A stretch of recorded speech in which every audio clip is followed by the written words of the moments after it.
los artistas debemos tener mucho oficio, mucha artesanía, experiencias emotivas y capacidad para sentirlas como tal. Tiene mucha gente. Eso no te convierte en artista, ¿no? Es que tampoco hay que romantizar ciertas cosas, ¿no? No, en la soledad donde mejor se crea. No. Donde mejor se crea es estando solo, a lo mejor, ¿no? Con tranquilidad. En la soledad no se crea bien. Y terapia es trabajo. Y a veces vas y picas piedra y no acaba de pasar nada. Pues escuchar es lo mismo. Escuchar requiere esfuerzo. Dice Ernesto Arias, dice: sé lo que tengo que hacer, no sé lo que va a pasar y disfruto de lo que pase. Entonces, yo creo que también como ejercicio artístico, musical en este caso, viene bien no decir, bueno, yo es que soy un pianista sevillano y voy a tocar sevillano. Quítate tu ego un momento, aprende una o unas lenguas extranjeras, que es Beethoven, que es Schubert, que es Capralova, y ahí te empiezas a conocer a ti mismo también. Leer es una actividad intensa. Es más, tiene que haber en el ADN del leer el aburrimiento. Pero porque el aburrimiento, efectivamente, es un campo en barbecho para otras cosas, para entender la vida de otra manera. ¿Cómo un creador pasa de esa emoción que le agarra al proceso creativo?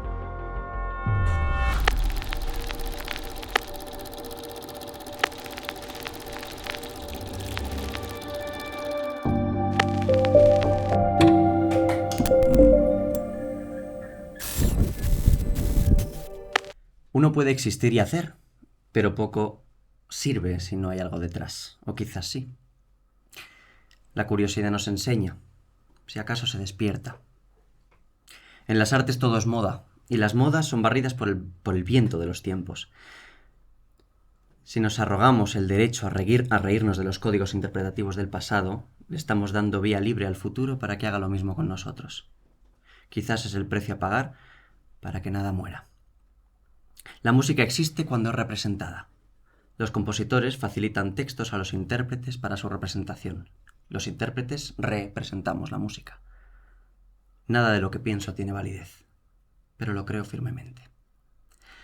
Estas palabras muestran parte del pensamiento del invitado que tengo a mi derecha. Un artista que ha revolucionado la percepción de muchos. No necesita presentaciones, solo ojos y oídos curiosos que capten la esencia que desprende un sevillano muy particular. Gracias por venir a Cúpula, Juan. A ti por invitarme, yo. Que al principio no sabía de quién eran esas palabras. Me digo, uy, este chico que es revolucionario, este Daniel. No, pero efectivamente son mías. Correcto. Qué revolucionario. De hecho, creo que están en mi web. Las tengo que quitar de mi web, pero ya. De algún sitio lo tenía que sacar. Es verdad. Bueno, gracias por invitarme. Gracias a ti por estar.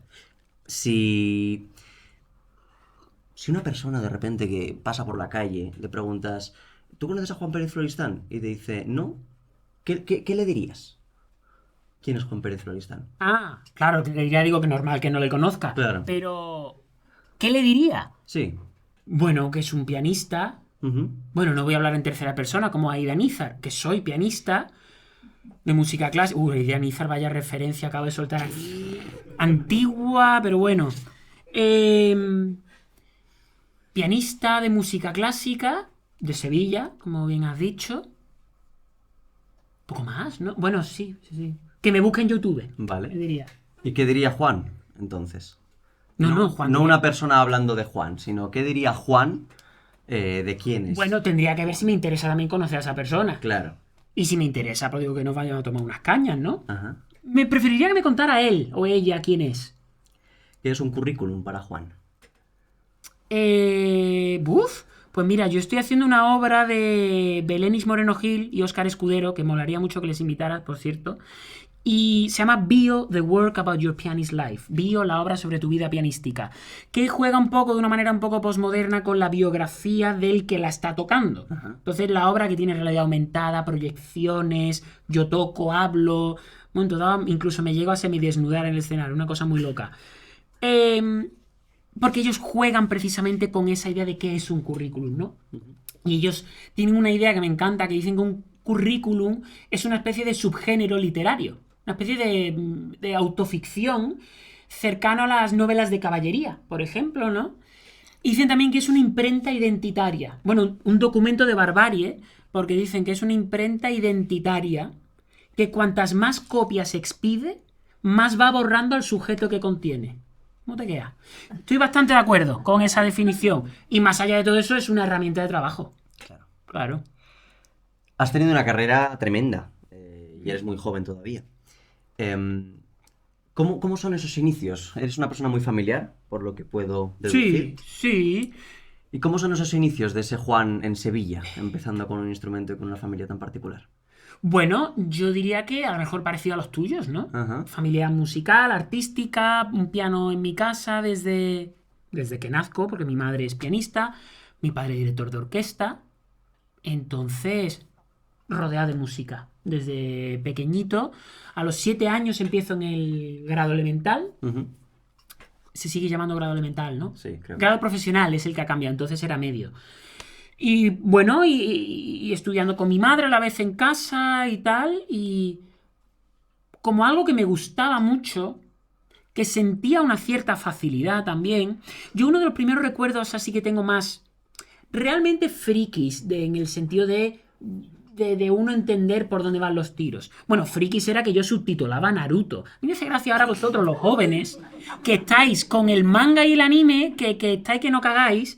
Yo subtitulaba Naruto y lo subía al Emule. Que esto suena como al teléfono de darle a la ruedita, ya, casi. Bueno, fuera parte de eso, yo recuerdo con Marina Heredia, la cantadora, mi madre le estaba acompañando al piano El Amor Brujo, porque lo iba a hacer con mi padre que dirigía. La primera vez que lo hacía Marina Heredia. Creo que justo recién casada. Y yo escuchaba desde la planta abajo aquello me gustó. Y yo estaba en segundo de elemental. 9 años, una mano chica. Total, que yo una de estas subí al piano a estudiar, pero me cogí la partitura del Amor Brujo, que me acuerdo de esa edición así como con toda esa como adorno rosa y negro. Y me puse a intentar tin, ta, tin, ta, tin, ta, tan, ta, ta, y ahí estuve un mes intentando darle, me acuerdo. Al principio había unas octavas quebradas, a mí me explotaba el brazo porque yo no tenía.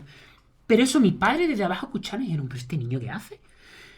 No era la cosa de wow, qué genio, porque no me salía. Uh-huh. Pero sí, qué curioso. Claro. Qué curiosidad tiene, ¿no? Bastante, qué voraz. No dejabas de intentarlo. Efectivamente. Claro. Entonces esa voracidad sí que me ha seguido acompañando siempre. Reina Sofía. Sí. Eso fue una fase importante en tu vida. Sí, hombre, te diré. ¿Puedes contarnos algo sobre esa fase? Yo creo que tuve la suerte de que fueran de los mejores años de mi vida. Digo tuve la suerte porque a veces a esas edades uno lo puede pasar mal. Pero fue como de los 17 a los 20, más o menos. Uh-huh. Y yo hasta entonces yo me llevaba bien con la gente en el instituto y no salía de botellón porque yo sentía que no era mi gente. Vale. Y tampoco me encantaba el concepto de botellón o de discoteca a mí. Pero sobre todo era la gente. No, yo tenía conexión con un amigo porque era un jugón. Yo a día de hoy sigo siendo un gamer 5J. Entonces, claro, con él quedaba a jugar a la Xbox.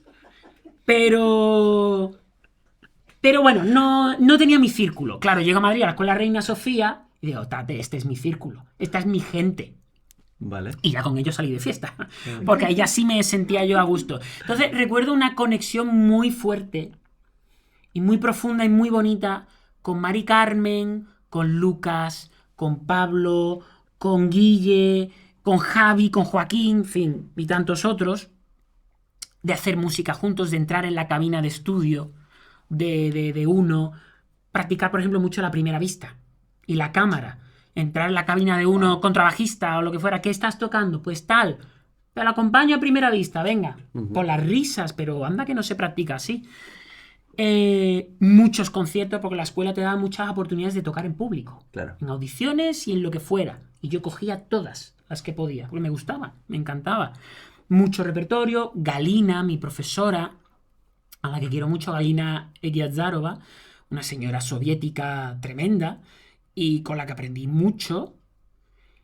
Bueno, Luis, claro, como no, Luis Arias, sobre todo, es uno de mis grandes amigos que se me ha quedado de allí. Y sobre todo tengo un muy buen recuerdo de lo que fue vivir en Madrid, entonces. Yo después me fui a Berlín. Berlín, una ciudad triste, dura. Madrid, bueno, puede ser una ciudad dura y tal, comparado con Berlín, para nada.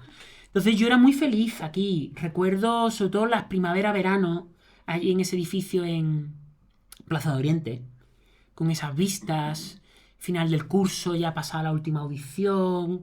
Y recuerdo una clase de canto, de Lied, con un Lied del Doppelgänger de Schubert, con Damian, un amigo que tenía, yo de Miami, era Damian. Y fue una clase improvisada, que él me pilló y digo, yo tengo que tocar esto para la clase con Ralph Gottoni. Pero un pianista se me ha quedado colgado, tal, y fuimos y... Entonces, y hacía mucho sol ese día más. Recuerdo un día precioso y después tomarnos un helado. ¿Qué te voy a contar? Y ahora mirándolo con perspectiva, ¿cómo crees que esos años han moldeado tu cerebro? Todo. Porque además esa es la etapa vital. Bueno, esa. De los 12 a los 20, ahí es donde realmente somos lo que comemos. Uh-huh. Entonces, evidentemente, yo te puedo decir que una película que a mí me ha influido mucho es Salazar de Baltasar de Bresson. Pero más me ha influido Matrix. Peliculón, por cierto, no lo digo tal. Pero también porque Matrix yo me lo vi 20 veces, que ese DVD estaba ya rayado. Con 14 años. Claro. Y esa es la etapa en la que uno consume lo que después que también yo con esa edad me vi los 400 golpes de Truffaut y que también me marcó. Entonces, la escuela en ese sentido, o sea, es tu dieta fundamental. Yo iba prácticamente todas las semanas a ver algún concierto al Auditorio Nacional, del ciclo de ver música, del ciclo Scherzo. Entonces yo recuerdo la novena de Mahler por Abbado, que en paz descanse, y la Orquesta Lucerna. Bueno, yo iba con mi papelito, yo tenía un papelito escrito a mano por una amiga, porque mi letra era muy mala, que ponía "se busca entrada". Entonces yo siempre pedía entrada a la Escuela Reina Sofía, pero no siempre tenían para los alumnos. No pasa nada. Yo iba para el Auditorio Nacional, allí a la puerta, y me podía a pedir la entrada de voz y con el cartel. Nunca me quedé sin entrada, jamás. Y solo pagué una vez, que fue para Abbado, porque la cosa estaba crudísima, era imposible. Me intenté colar, pero esto lo saben los del Auditorio Nacional, o sea que ya lo puedo contar porque se lo he contado con el tiempo.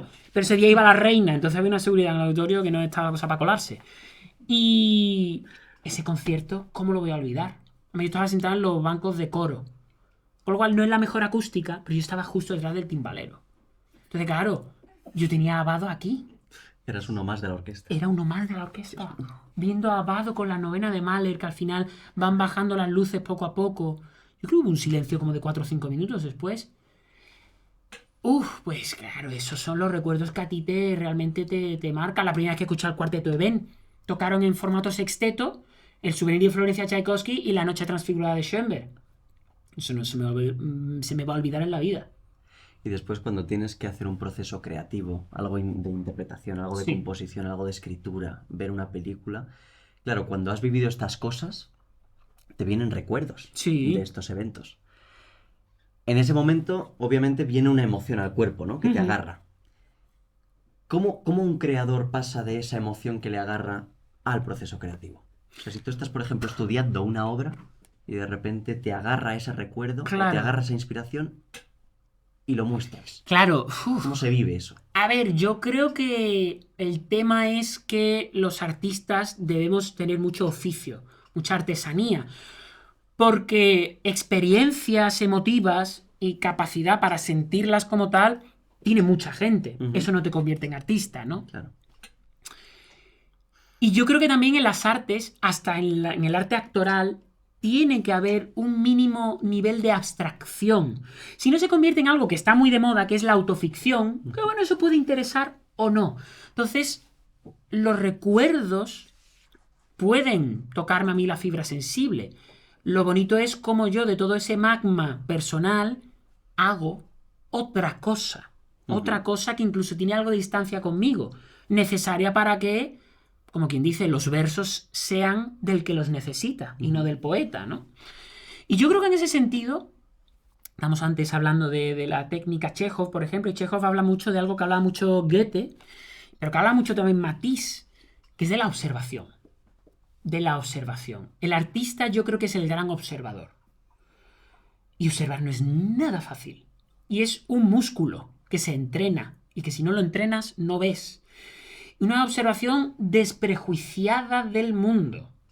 Yo he hecho ejercicios ahí en Fuentes de la Voz con Sarah Kane, técnica Chekhov, todas las mañanas allí en mitad del campo. Empezamos media hora, cada alumno se iba con un árbol que él elegía, yo elegí un sauce llorón, solo, tú con el árbol, media hora a mirar el árbol, tocar lo que tú quieras, de observación 10 días seguidos. No te quiero contar la experiencia sensorial que eso es. Y una vez tú observas todo ese mundo, claro, ya no es tan fácil como estoy tocando la Rhapsody in Blue de Gershwin y me acuerdo de Nueva York. No es eso, sino que ese fenómeno observado pasa a ser, eso lo decía Goethe, creo, un órgano más de dentro de tu cuerpo.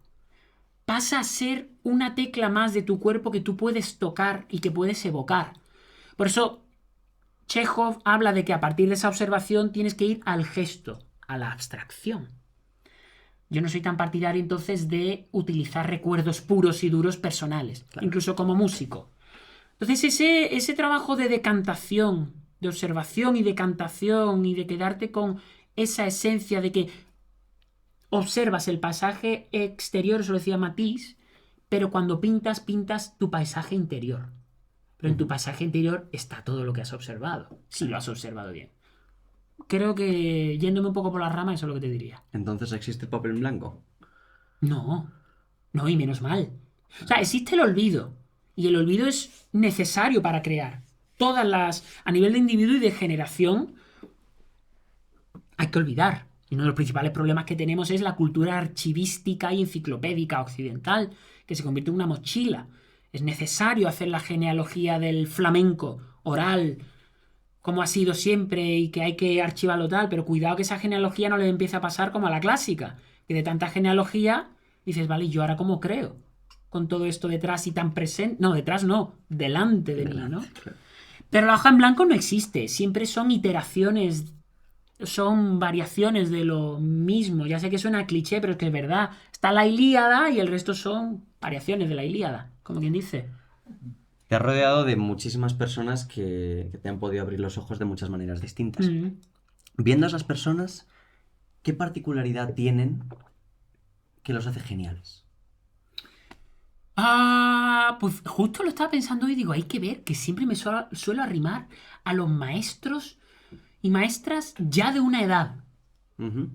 Eso no les hace geniales. De hecho, la edad, estadísticamente, suele hacer a la gente peor.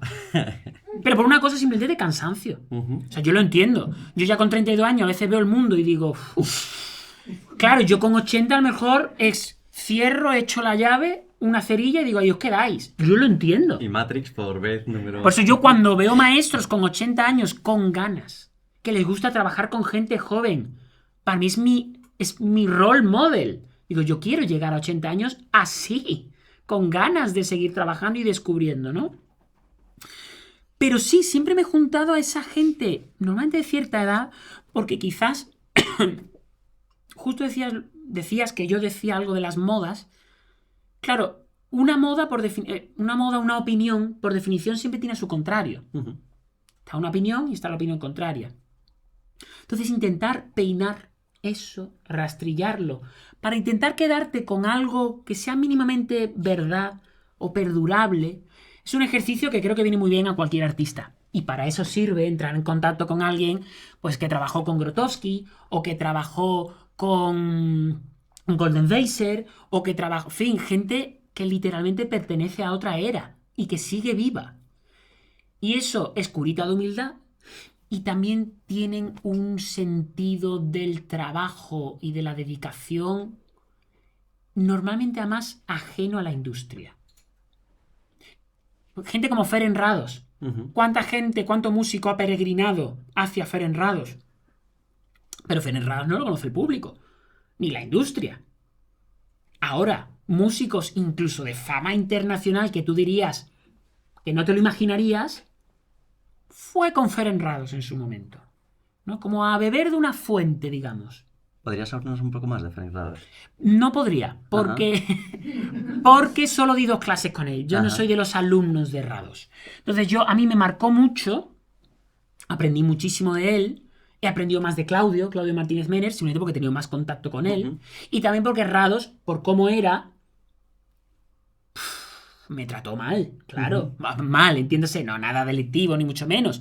Pero tenía el colmillo doblado, que se dice, tenía un mal carácter. Las soltaba, pero a todo el mundo, por lo visto. Vamos, yo lo he visto.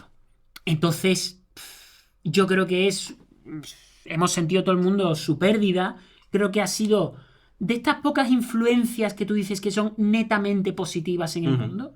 Esta persona hace mejor al mundo. Y creo que ha cambiado, sin que mucha gente se dé cuenta, el panorama interpretativo de muchísima gente. Pero yo no soy el embajador de nada de los alumnos de Rados, porque solo di 2 clases con él. Claro. Entonces yo no me atrevo a hablar de Rados. Me gustaría preguntarte un poco sobre el tema de la soledad del artista. ¿Cómo te llevas tú con tu soledad? Bueno, es una relación ambivalente, porque a mí me gusta, disfruto de mi soledad, pero por otro lado también es que a veces esta profesión, hombre, solo un rato bien, pero es que a veces te fuerza a estar solo mucho tiempo. Lo que peor llevo yo y lleva cualquiera, estoy seguro, no es tanto la soledad, sino estar con gente que te quita de tu soledad, pero que no te da compañía. Esto, dicho muy poético, es simplemente cuando estás con gente por compromiso, que no te deja estar solo, con lo bueno que tiene estar solo, pero tampoco te está dando compañía, con lo bueno que tiene la compañía, ¿no? Y eso es inevitable, es parte de la vida y ya está. Pero eso a veces sí que en ciertas profesiones más sociales se da más a menudo. Y después, lo complicado de la soledad es que te puedes mal acostumbrar a la soledad. Entonces,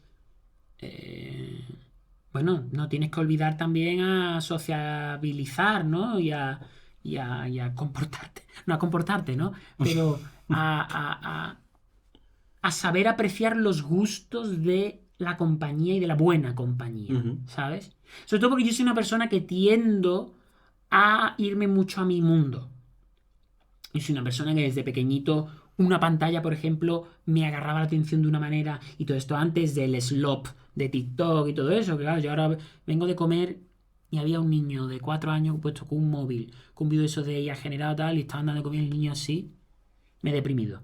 Pero no, yo estoy hablando de la Pantera Rosa en la tele, ya ves tú. Y me captaba la atención de una manera, yo visión de túnel. Y un libro lo mismo. Y un videojuego, ya ni te digo.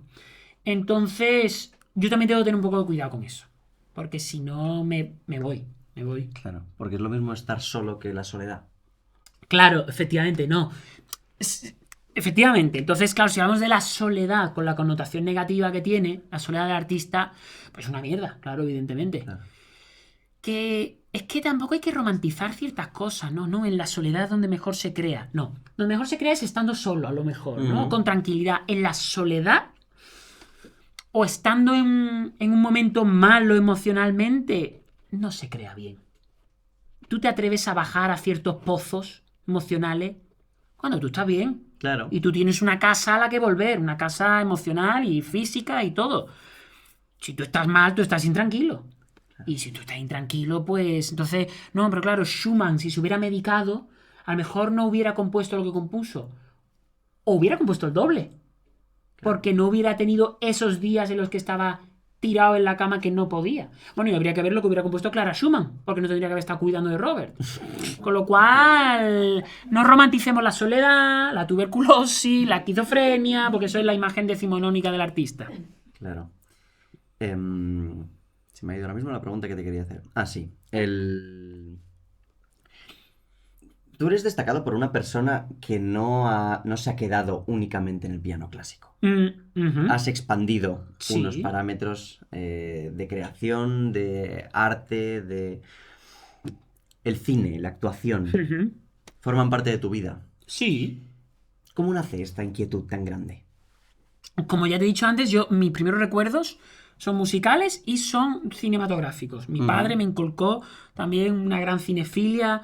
Él y yo íbamos al cine muchísimo. Uno de nuestros géneros favoritos de película de ir era el cine de catástrofes, de Roland Emmerich. De esto de un meteorito va a estallar contra la Tierra, un volcán va a no sé cuánto, en fin. Pero mi padre me llevaba a de todo. De hecho, yo veo algunas películas que me llevó mi padre No te digo ya por violencia, sino de contundente, de temas heavy. Y digo, ahí, mi padre ahí... Es que no sé si contar la anécdota. La voy a contar, la voy a contar. Yo siempre recordaré que Kill Bill, la primera, y Big Fish de Tim Burton salieron a la vez. Vale. Y salieron en febrero, porque mi cumpleaños es el 27 de febrero, o marzo. Y mi cumpleaños, Juan, ¿qué quiere hacer? Pues quiero ir con mis 3 amigos del colegio, yo tendría 13 años, al cine. ¿A ver qué? En la cartelera digo, Kill Bill. Y mi padre, vale. Mi padre, en su descargo, no tenía ni idea de Kill Bill ni de Cold Ball. Total, que entramos. Kill Bill empieza por lo alto. Empieza con Uma Thurman en coma y un enfermero que entra a violarla mientras está en coma. Ella le muerde la lengua porque justo se despierta, le revienta la cabeza, sale de allí y empieza su venganza. Y va a la casa de la primera y la mata delante de su hijo. A los 10 minutos mi padre, Juan, vámonos. Porque mi padre estaba conmigo y mis amigos de 13 años. Total, que nos salimos.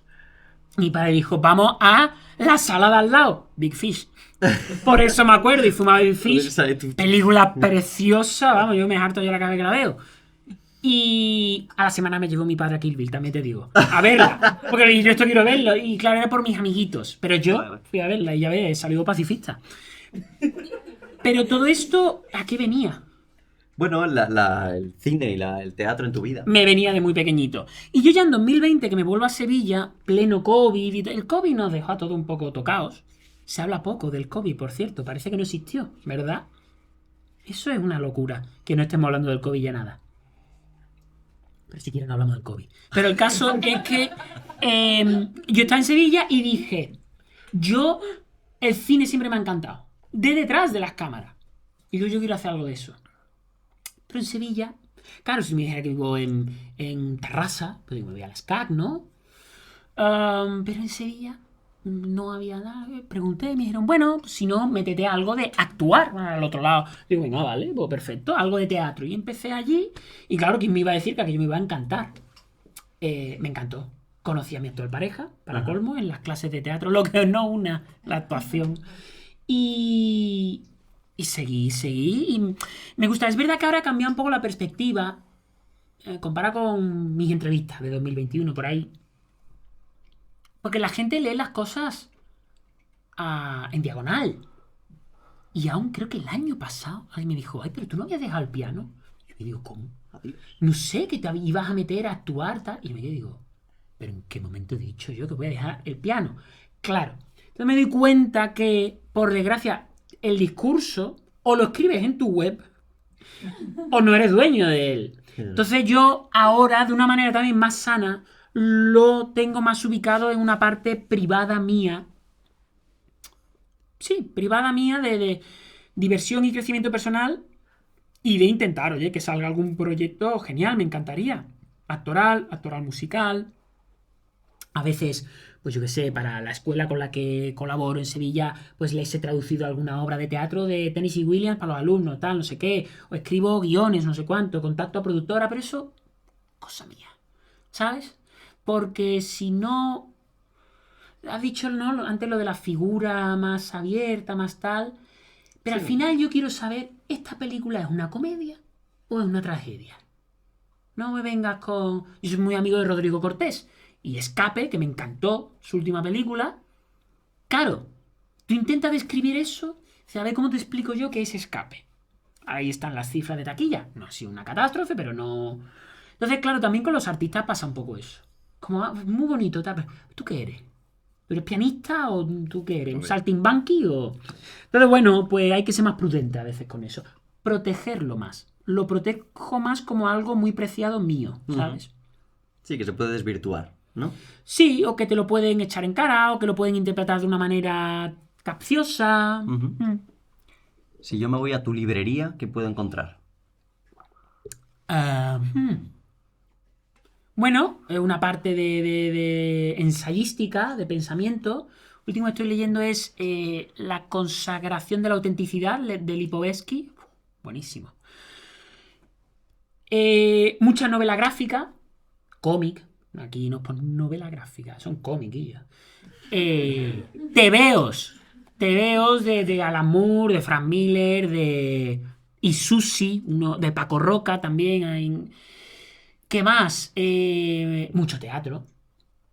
Novela también, poesía, aunque ficción hace mucho que no leo. De lo último que me leí fue El mar, de Iris Murdoch. Ajá. Que me quedé. Eso es. Y otra que yo no entiendo cómo no es literatura universal, típico libro famoso de todo el mundo, que es Stoner, de John Williams. John Williams, el escritor, no el compositor. Se lo recomiendo. Si alguien se queda con algo de este. Si vais a sacar un clip de esto así como con música de chon chon chon. Stoner, de John Williams. Libro. Y no es tan largo. Es la vida de una persona. Vamos. ¿Y en tu Spotify o en tu móvil? De todo también. Últimamente yo tengo una playlist pública, más la tengo, que la voy actualizando, que se llama Ritmo. Entonces ahí voy metiendo de todo. Con ritmo. Música africana, electrónica, flamenco.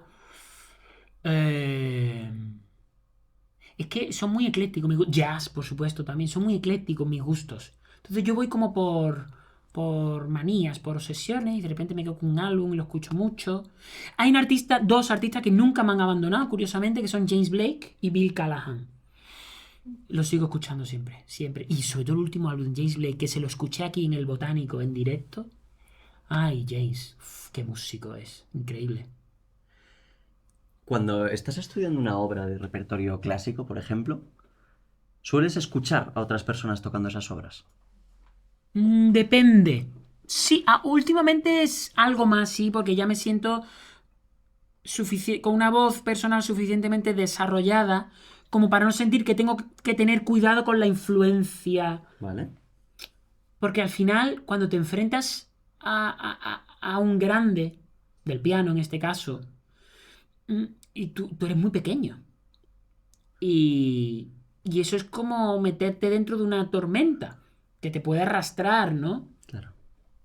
Pero bueno, ahora me siento con la suficiente fuerza como para poder escuchar a cualquiera y saber lo que quiero, lo que me gusta y lo que no. Tiendo sobre todo a escuchar a pianistas antiguos, nacidos en el siglo XIX, comienzos del XX, a un Ignaz Friedman, Clara Haskell, por supuesto a Rachmaninoff, a alumnos de Chopin, Paderewski, a Bartók mismamente, como toca, me fascina, me encanta. Y bueno, y si tengo grabaciones de los propios compositores, aun cuando no eran buenos pianistas, como es el caso de Ravel, pues lo escucho igualmente. Me gusta mucho, me gusta mucho. Cuando, por ejemplo, tienes que empezar la lectura de una nueva obra, tienes la partitura ahí en el atril para empezar ese proceso, ¿cómo empezaría ese proceso? ¿Se va desarrollando de maneras distintas a lo largo de tu vida? Yo es que creo que depende de la obra y de tu experiencia con ese compositor o ese estilo y del momento vital en el que estés. Yo suelo... Ahora no caigo qué especie animal es, pero son estos depredadores que antes de matar a su presa juegan con la presa. La presa está acojonada y la presa se dedica como a golpearle. Como si parece... Si lo ves sin saber qué está viendo, piensa que es como un gatito jugando con tal, pero uno está y lo mata. Claro. Pues yo hago algo parecido. Yo voy como entrando en contacto con la obra, sin saber muy bien qué quiero de ella o qué esperar de ella. Muchas veces sé que me la tengo que montar, ¿eh? O sea, quiero decir, no me pongo aquí hippie de y ya veré, no. Sé que me la tengo que montar. Pero voy como una marea que va poco a poco, ¿no? Quitando la arena de una playa. Me acerco, me alejo, entonces la digito. Voy viendo dónde están los sitios más complicados. Pero también con esto lo que te quiero decir es que no soy muy sistemático. O desde fuera puede parecer que no soy muy sistemático.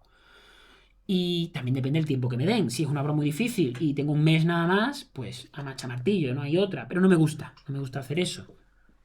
Y si no, ir alternando con otras obras también. Escucho, como te he dicho, versiones, o imagínate teniendo versiones de alumnos del compositor, o gente que trabaja, o gente que tiene una visión que a mí me puede interesar. Sí, voy intentando inspirarme todo lo que puedo, intentando no fijar muchas cosas muy pronto. Y eso es algo que yo ya intuitivamente hacía y he aprendido mucho del mundo del teatro y de la actuación. No fijes. Es tener el texto disponible para después llevarlo a donde haya que llevarlo. El teatro, claramente, porque te va a dirigir a alguien y tú tienes que tener esa flexibilidad, o en el cine mismamente, ¿no? Pero también como acto creativo. Porque, fíjate, yo cuando iba a clases de clown, hay ejercicios que son de improvisar tú solo ante el público. Improvisar de la nada, lo primero que te salga. Y ahora estás 1 minuto, y ahora estás 4, y ahora estás 8, y a un punto que a ti no se te ocurre ya absolutamente nada. ¿Qué es lo que has hecho al principio? Soltar tus clichés, que no le interesan a nadie. Y cuando estás en un vacío de ya no sé qué hacer, pero el profesor está sonriendo en plan de... Continue, please. Sí. Claro, de la desesperación empiezan a salir cosas ya de verdad interesantes. Pues con la música yo creo que hay que intentar un poco eso. Tenemos nuestras herramientas para lo que las tenemos. Hay que servirse de ellas y tus puntos fuertes, tú lo sabes cuáles son y tal. Pero intento no fijar cosas mucho. De tempi, de rubati, para siempre estar abierto a esta obra que me va a decir. Y también para intentar no fijar cosas justo al comienzo del proceso creativo, que es cuando menos conoces la obra. Ese es el proceso ideal, te vuelvo a decir. A veces el calendario te obliga a tirar de oficio. Claro, y luego supongo que sales al escenario, tocas y pasan otras cosas. Bueno, por supuesto. Esa es la magia que sucede. Por supuesto. Ahí, ¿no? Lo que te decía de la observación y la escucha no termina solo en ese proceso vital. También la escucha tiene que estar activa siempre que tocas. Más que la concentración, la atención. Se lo dice mucho Declan Donnellan en su libro El actor y la diana. La concentración es una ilusión perniciosa, porque la concentración es como un interruptor que yo enciendo y apago a voluntad. Me concentro. Además, me concentro. Es un poco un espejismo de control. Pensar que tú puedes controlar lo que va a pasar. Y esto es un salto de fe. Lo dice Ernesto Arias. Dice, sé lo que tengo que hacer, no sé lo que va a pasar y disfruto de lo que pase. Y para eso es fundamental la atención, la escucha, porque eso es lo que te conecta con lo que está pasando, con el otro, si es música de cámara, pero también contigo mismo, porque si no hay perlas que te pasan por el camino que no las escuchas. Un día tienes una buena idea, pero no te estás escuchando a ti mismo y no la registras y no evoluciona la obra. Entonces, esa escucha es fundamental para escuchar al público también. El público... Y para alguien que te está escuchando ahora mismo, ¿qué le recomendarías para escuchar? Que apague el móvil, claro. Por desgracia me está escuchando el móvil, claro.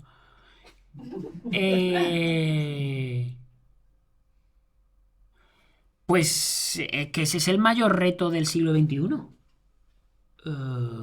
¿Qué recomiendo para...? A ver, primero que el verbo escuchar es en su sentido más amplio.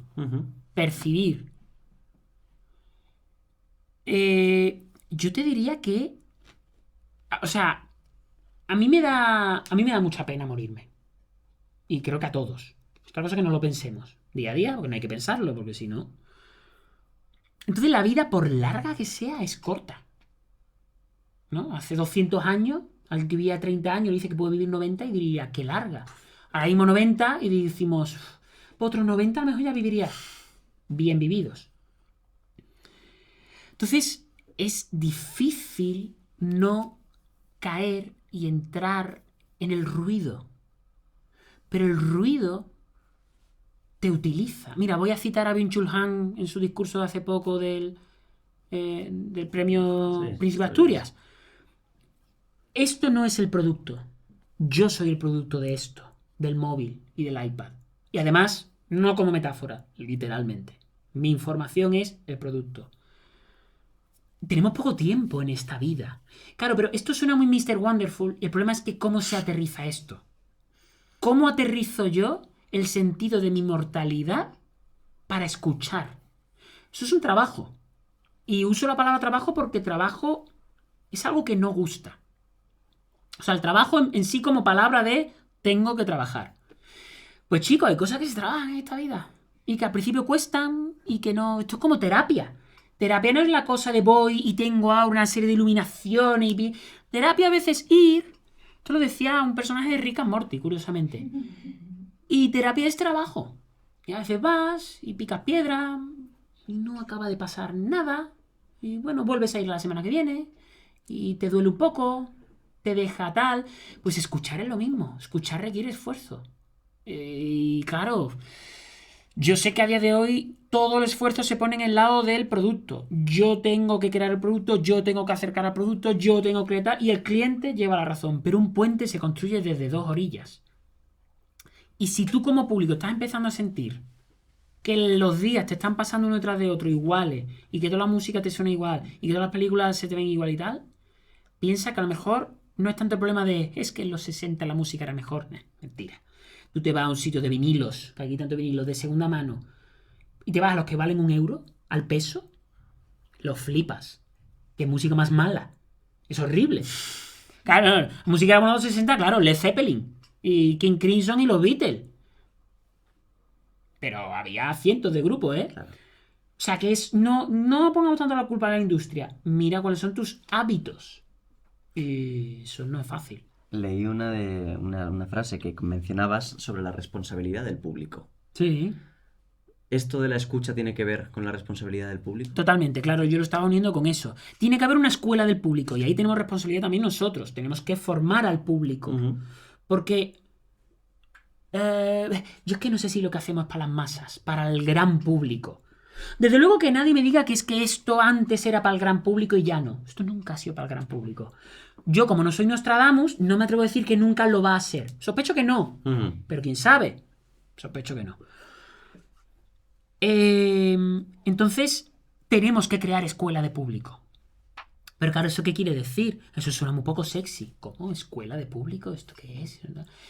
Chico, ¿qué? No sé, ¿qué quiere que te diga? ¿100 años de soledad?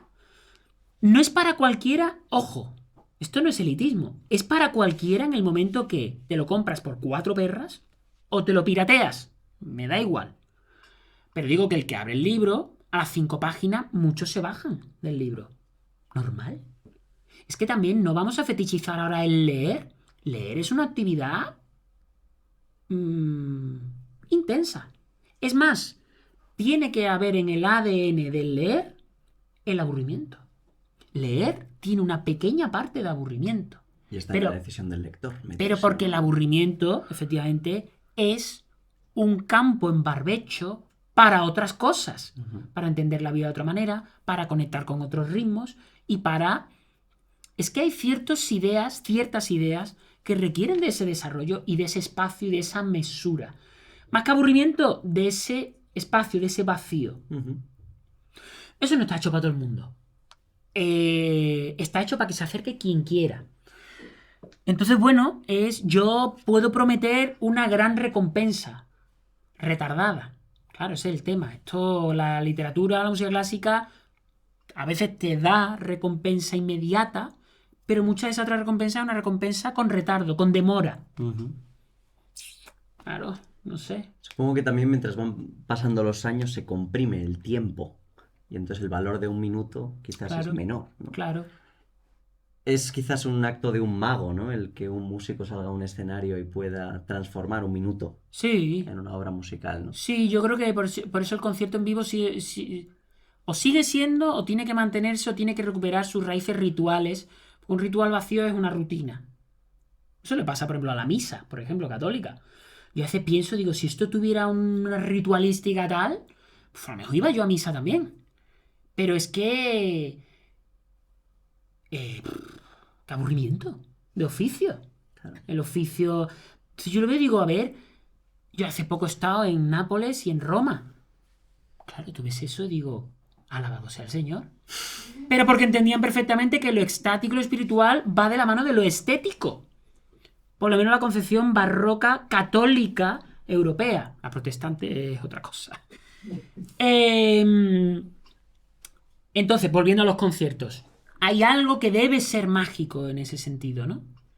Pero yo creo que también tenemos que mirar a eso de lo que vale 1 minuto y tal. Hoy, no lo sé, de nuevo, no soy Nostradamus, pero a día de hoy vemos, hace décadas, la barbaridad que eran los anuncios de tabaco y que se fumaba en los hospitales y en los aviones.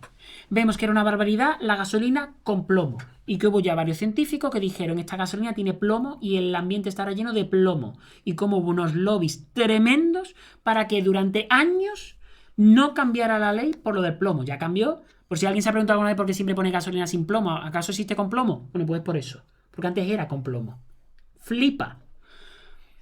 Quiero pensar que si la historia va por el lado correcto, que por ahora no lo está yendo, por cierto, en los últimos tiempos, de aquí a 50 años me dirán a mí, a mi generación, shame on you. Porque eso del niño de 3 años con un móvil está prohibido ahora. Claro. ¿Cómo no lo prohibisteis? Porque quiero decir, está la cosa de la magia, el concierto y tal, pero también está una cuestión de que a lo mejor el día de mañana consideran que aquí hubo delincuencia. Delincuencia a gran escala, claro. Estamos hablando de Meta, de Google, de empresas enormes. Pero aquí también hay una responsabilidad civil y puede que penal, bueno, penal no lo va a ser nunca seguro, pero civil e histórica, que a lo mejor las futuras generaciones escriben así los libros. Desde luego en el presente no, en el presente es cada uno sálvese quien pueda y tú cría a tu hijo como pueda. Claro. Y dentro de todos estos aspectos, lo relacional de persona con persona, ¿cómo lo vas viendo?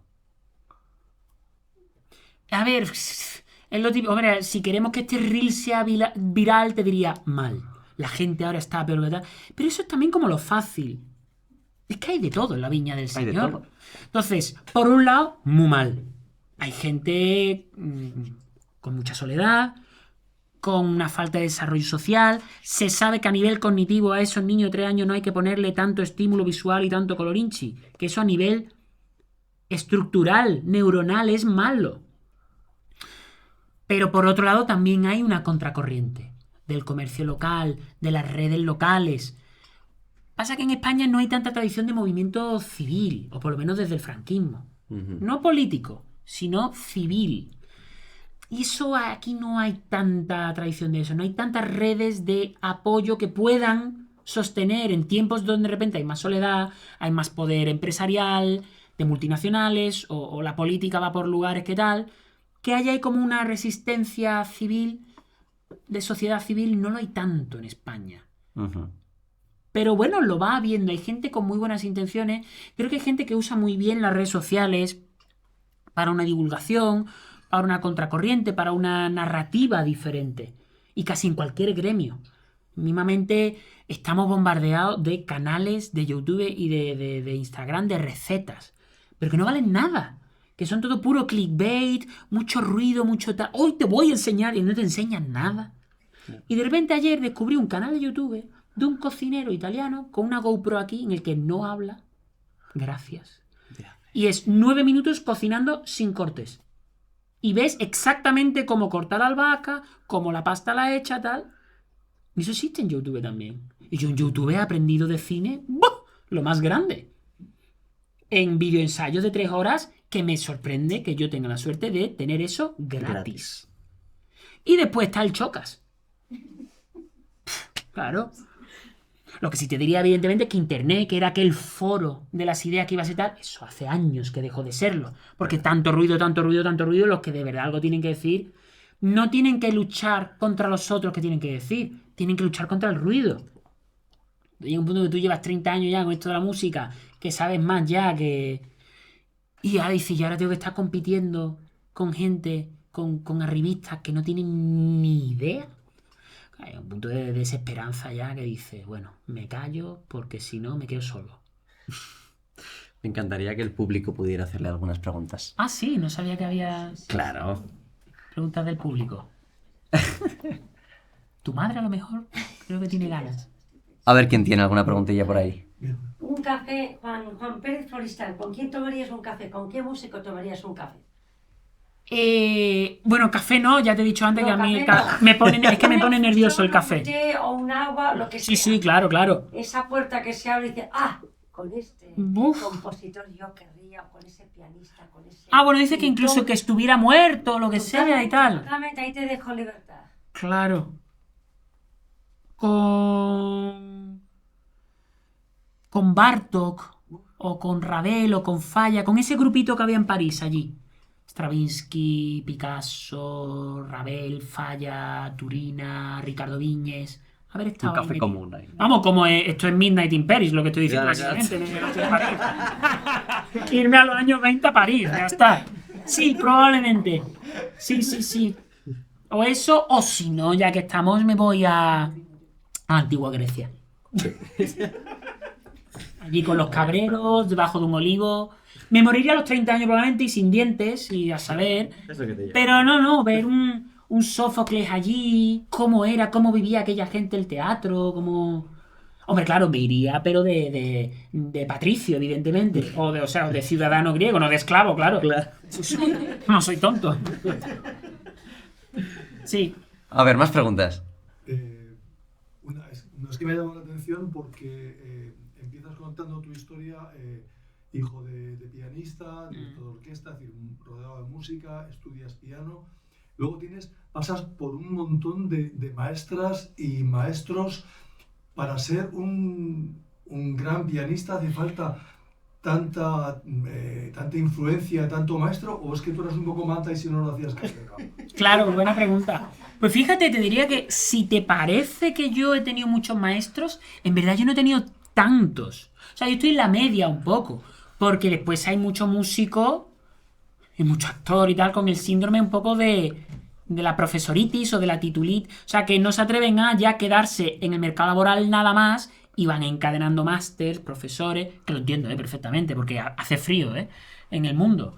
Entonces, no te creas que he tenido yo tantos profesores, realmente. He tenido masterclasses, lo típico, pero esos son encuentros puntuales. Pero sí, mis profesores son... De hecho, sí. O sea, los que a mí me han influido mi madre, María Floristán, Galina Giazarova, Eldar Nebolsin, Elizabeth Leonskaya, aunque con ella tuve contacto, ya te digo, más puntual. Después, bueno, Eberhard Fels, Claudio Martínez Méndez, son personas que me han influido mucho, pero que a nivel de tiempo de trabajo conjunto no es tanto. Entonces son tres, mi madre, Galina y Eldar, los que han sido profesores míos durante años, por así decirlo. Pero te sorprendería la cantidad de maestros que tienen los músicos. Más preguntillas. Quería conocer un poco más la faceta gamer 5J. Bueno, pero es que eso da para otro podcast. Y eso no sé si le interesa mucho a la gente. Yo a veces en mi red intento hablar de videojuegos y veo que no le interesa a ninguno de mis seguidores. No, pero ¿qué dirías que es lo artístico que te atrae de un videojuego? Sí, a grosso modo. Bueno, a ver, un videojuego es en sí un objeto estético y como tal tiene un interés estético, epistemológico, artístico, como quieras ponerlo. Después juego a juegos que son más como artísticos realmente. Hace poco he jugado uno que se llama Wednesdays, que es los miércoles, que va sobre abuso infantil. Un juego. Y otro que se llama Depression Quest, que va sobre la depresión. Pero no sobre la depresión, sino que tú lo estás leyendo y de repente dices, esto es lo más cercano que yo estaba a entender lo que es vivir una depresión. Porque tiene el elemento interactivo también. Entonces ahí es una herramienta de empatía muy grande. Pero bueno, ahora me acabo de pasar, después de 66 horas de partida, el Silksong, obra maestra, pero que me ha costado lo más grande. El Elden Ring, hace poco me lo he terminado. Y hoy empecé a jugar al Bastion, que son los del Hades 2. En fin, yo es que yo soy muy friki, yo me pongo aquí y estoy hablando en chino ahora mismo para todo el mundo aquí. ¿Me está entendiendo nadie? No sé, en fin. A mí me encantan los juegos. Sigo un podcast maravilloso que se llama A Night Games. Vamos, que soy de su Patreon, que yo les pago y tal, y les sigo mucho. Tengo la Steam Deck, la Switch 2 me la he comprado, a ver si no me arrepiento. He jugado al Donkey Kong Bonanza. Juegazo. A Neva he jugado un juego español de los que hicieron Gris. Un juego precioso, y además que han mejorado mucho en el gameplay. Y a mí me gustan mucho los juegos complicados. De reflejos, de tal... Antes me gustaban los juegos de Crypto Bro, el Call of Duty. Pero antes digo cuando tenía 13 años. Ya no. No, y los juegos online tampoco. Esa cosa competitiva y no. Tienes que practicar para hacer algo ahí. Porque ahí hay coreanos que juegan 1000 horas al mes y tú entras y no haces nada. Entonces, ya me gusta otro tipo de juego. Pero el juego, por ejemplo, de From Software, el Sekiro, el Bloodborne y tal, pues me gusta mucho. ¿Y el GTA 6? Que no tengo yo tengo ahí una crisis de identidad, porque yo tuve la Nintendo 64, la Game Boy Color, la Game Boy Advance. Ya me pasé la PlayStation 1, 2, 3 y 4. Yo la 5 no me la he comprado. Ya, ese es el problema. Porque ahora, claro, el mundo gaming del ordenador está arrasando. Claro, yo me he hecho un ordenador con una gráfica 4070. Eso es mejor que una Play 5. Y yo juego como un rey. Y tengo una Steam Deck, para colmo. Ahí he venido en el AVE jugando la Steam Deck. Entonces, claro, comprarme la Play 5 para jugar al GTA 6. Es una buena opción. Sí, pero eso entre Más para entre PC. la Play y el GTA me ha gastado 800 euros en un juego, básicamente. El Silksong me ha costado 20 euros. Obra maestra, por cierto. Ahora tengo el Expedition 33 ahí pendiente, lo tengo ahí ya descargado. ¿Cómo te quedas? Entonces, la Play 5, yo no sé si me voy a comprar la 6 ya directamente. O esperar a que salga para el ordenador el GTA, si hacen un buen port. Y ya para cerrar, ¿cómo describirías la combinación de dopamina de videojuego con la dopamina musical? O sea, ¿se llevan bien? Yo a veces tengo que calibrar el tipo de juego que juego, por ejemplo, el día de un concierto. Sí, totalmente. Incluso a nivel de cansancio de los dedos. Hace poco jugué un juego que se llama el Nine Souls, que es tipo una mezcla de Sekiro, Metroidvania en 2D. Impresionante, pero era de reflejos el juego. Era de luchar, de lucha, vamos. Pero esto de bloquear, como de artes marciales. Bueno, el Sifu de artes marciales. Eso es Cristo venido a la tierra. Un videojuego francés. Pero yo eso no lo puedo jugar un día de concierto. Incluso no me computa como hora de descanso. Si yo estudio por la mañana y ahora como, y ahora voy a descansar antes de estudiar por la tarde, pongo al Sifu, yo llego a las 6 y no doy ni media al piano. Entonces, sí, eso es verdad que lo tengo que tener un poco presente, esa relación. Ah, bueno, ahora estoy con el... porque yo jugué al Mario Galaxy 1, en su momento una Wii que me prestaron hace poco, pero no había jugado al 2. Y ahora lo han sacado para la Switch 2. Y estoy con el Mario Galaxy 2. Es una clase magistral de diseño de juego desde el primer nivel. O sea, yo no doy crédito. Claro, por eso Nintendo se permite ser como son. Que son para darle de comer aparte. Pero porque lo que hacen es muy bueno. Que el diseño de eso es una locura. Es una locura. Es una locura. Y el Donkey Kong Bonanza, de verdad, es diversión pura. Diversión pura. Lo más cercano a una tragaperra que yo he estado sin estar cerca de una tragaperra. O sea, es una cosa de... Pero esto cómo me puede gustar tanto. Sí. Más preguntas. A mí me gustaría saber qué hay de Sevilla en el piano de Juan y si hay más Sevilla en el piano de Juan o más piano en el Juan de Sevilla. Quizá lo segundo. No lo sé. ¿Te has llevado el piano más a Sevilla que no Sevilla al piano? Claro, es que al final esto tiene que ver con la lengua materna, ¿no? Y claro, Beethoven no es sevillano. Es decir, evidentemente. Pero quiero decir que tocar con acento sevillano Beethoven tiene que ser peculiar, desde luego. Pero a mí no me gusta, desde luego. Mira. Un tema muy polémico en el mundo de la actuación y del cine. El castellano neutro. Yo creo que esto se soluciona muy fácil. Castellano neutro es una invención. No existe. Es una abstracción fonética de donde están los archifonemas en general, la melodía general del castellano, y hay un ideal. Y hay que tomárselo como una lengua extranjera que uno tiene que aprender como actor. Hoy en día está muy de moda el folclorismo de ¿pero qué pasa? ¿Que el andaluz no está bien? El andaluz está muy bien. El problema de los actores es que seas de donde seas, de primera hablan mal. Pasa, porque no es tu herramienta de trabajo. Entonces, ahora vamos a poner las cosas en su lugar. Y después hablarás con el acento que sea. Pero te aseguro que no hablan mal por hablar andaluz. Porque el andaluz también se puede hablar bien y se puede hablar mal.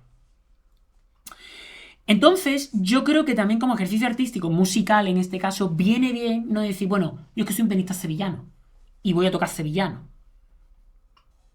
Quítate tu ego un momento, aprende una o unas lenguas extranjeras, que es Beethoven, que es Schubert, que es Capralova, que es Ligeti, que es Mussorgsky, que es Ravel, que es quien sea, y ahí te empiezas a conocer a ti mismo también.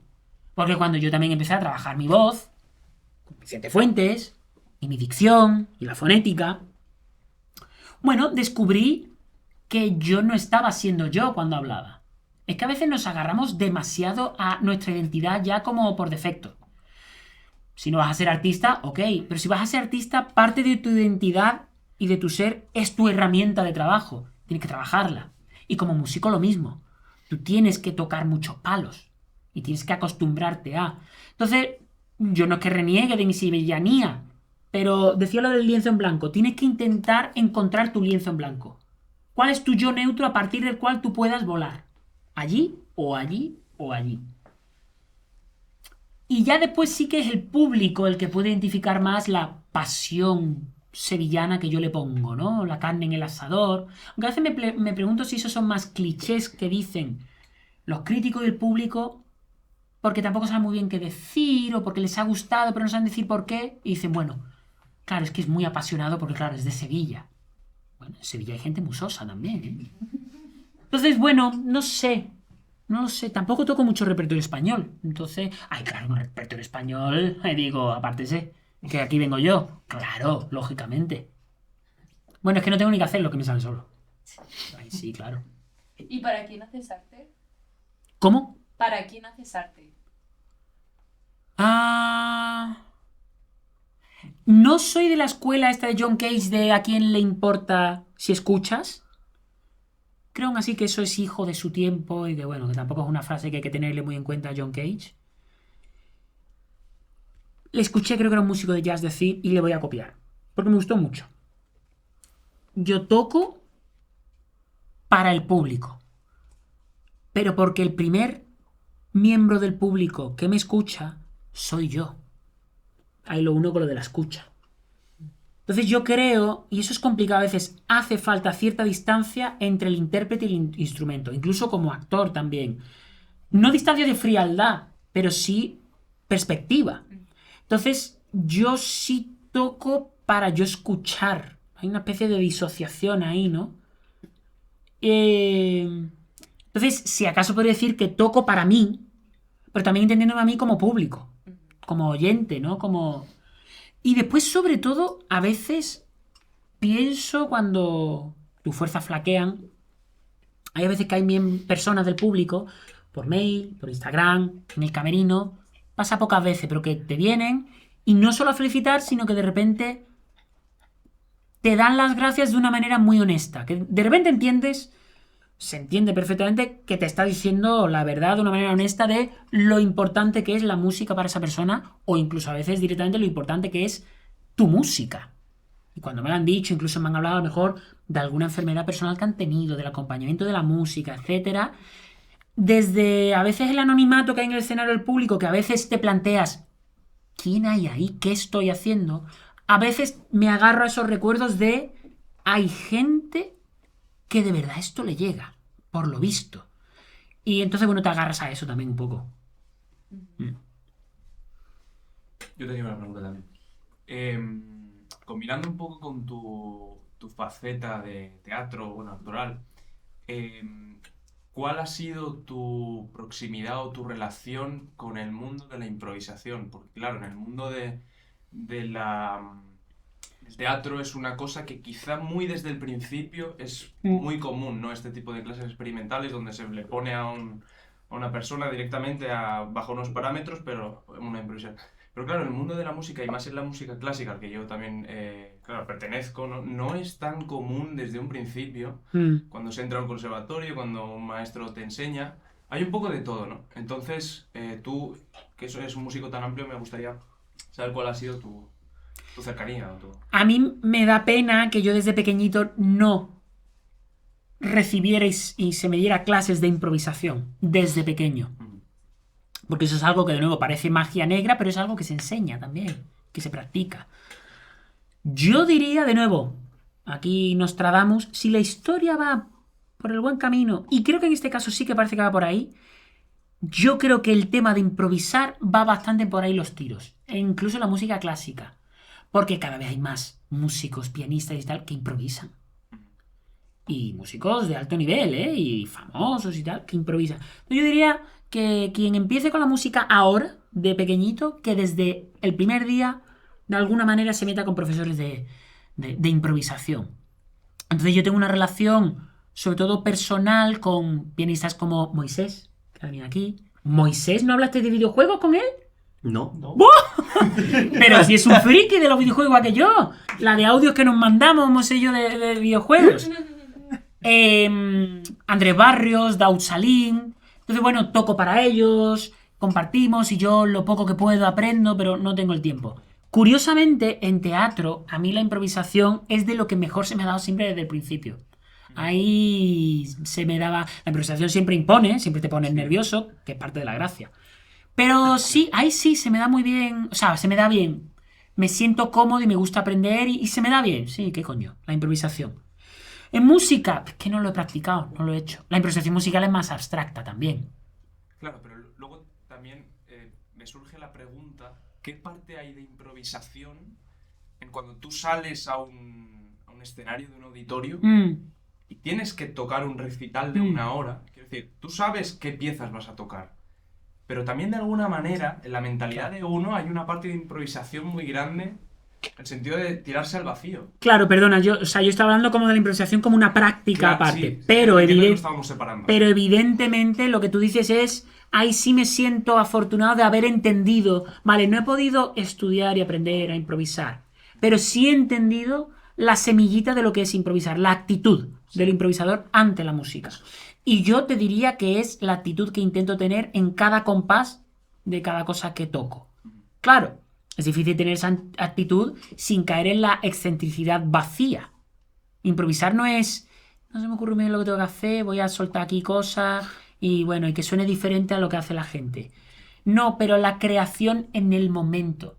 Lo vuelvo a unir con la escucha. Claro. Que la obra crezca como un algo orgánico, no predeterminado. Es como una flor que simplemente va creciendo y de cada nota surge la siguiente y entonces cada vez es diferente. Eso es algo que también sobre todo he aprendido más en el teatro, donde ahí sí que claramente, porque claro, tú piensas, imagínate un concierto con orquesta y lo hacemos como las producciones de teatro, de lunes a sábado, 2 meses, te pegas un tiro, como lo hacen los actores.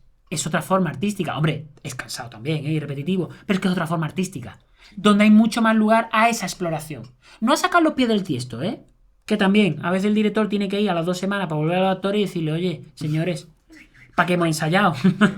Que no estoy haciendo lo que dijimos, ¿no? Una pero, barrida. efectivamente, aparte de eso, hay más lugar para... Porque la palabra y el sonido, y el sonido musical, son herramientas muy diferentes. Cada una con sus pros y sus contras.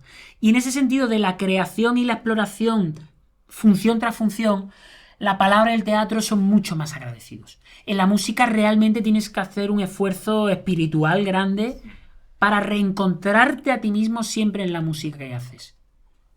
Sí. Y hay que aprender ahí mucho de los improvisadores, claro. ¿Qué se canta, Juan, en la ducha? No canto tanto, yo... Nino Bravo. Libre. Canto Nino Bravo. Para ponerte a cantar Nino Bravo. Nat King Cole me gusta mucho. Hay un álbum de Johnny Hartman y John Coltrane que me encanta, que es el álbum más bonito que se ha grabado en la historia. Sí. Bobby Vinton me dio por un tiempo también. Blue Velvet, ¿no? Y todo eso. Me dio por Blue Velvet de Lynch. Que ahora estoy con Twin Peaks. No había visto nunca Twin Peaks. ¡Qué maravilla! David Lynch, una persona cuya presencia netamente hacía el mundo mejor. Claramente. A eso aspiro yo. Fumando menos, tendría que haber fumado menos y le tendrían que haber producido más películas a David Lynch. David Lynch, digo, para mí es... O David Bowie, son de estas personas que dices, haces al mundo mejor. Pues Juan Pérez Floristán va a hacer el mundo mejor el 7, 8 y 9 de noviembre en el Auditorio Nacional, con la Orquesta Nacional de España como solista tocando... La Rhapsody in Blue de Gershwin. Efectivamente. Sí, Cuéntanos un poco de estos conciertos que vas a hacer ahora. Pues toco con Gemma New, una directora fantástica, y con la ONE, con la cual ya tengo una relación, llevo tocando con ellos varios años, pero solista. O sea, en temporada toqué el triple de Martinú con mi trío Vibrar el año pasado, pero ya como a solo es la primera vez, en temporada, o sea que me hace mucha ilusión. Tengo muchos amigos en la orquesta también, me siento muy cómodo con ellos. Y la verdad es que la Rhapsody in Blue es que para mí es obra fetiche absoluta. Para mí son de esos toques de gracia que tienen los compositores geniales, porque incluso siendo genial, no todo es tan genial. Ajá. Y hay a veces que de repente el cuarto concierto de Beethoven, o la Opus 118 de Brahms, o la Rhapsody in Blue de Gershwin, que dices, la ha tocado Dios, de repente. Aquí ha pasado algo, no sé muy bien qué, y entonces la Rhapsody in Blue es que genialidad tras genialidad, da un gusto tocarla además, al público le encanta también. La orquestación es gustosita, tocamos en la orquestación grande, la de Joffre del 42, 43. Y bueno, alguna cosita meto de mi cosecha. Vale. No improviso, pero preimproviso. Que por cierto, eso es escribir, por cierto. ¿No? Al fin y al cabo, escribir es tú improvisas en tu casa y lo escribes. Alguna cosita meto, sí. Y tengo muchas ganas. Ha sido un auténtico placer, Juan. tenerte en Cúpula. Igualmente, Dani. Nos estamos viendo en los escenarios, fuera de ellos. Claro que sí. y donde sea. Gracias por invitarme. Por favor. Un placer y gracias al público por estar.